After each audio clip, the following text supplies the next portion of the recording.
نبی کریم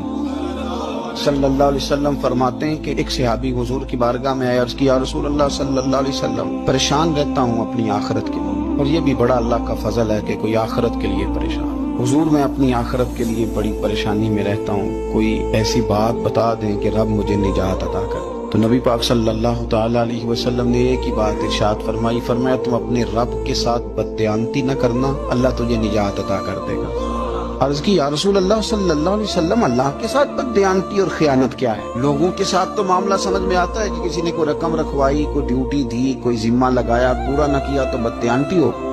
اللہ کے ساتھ بددیانتی کا معنی کیا ہے؟ تو نبی پاک صلی اللہ علیہ وسلم فرمانے لگے وہ کام جو تمہیں خالص اپنے رب کی رضا کے لیے کرنے چاہیے تھے،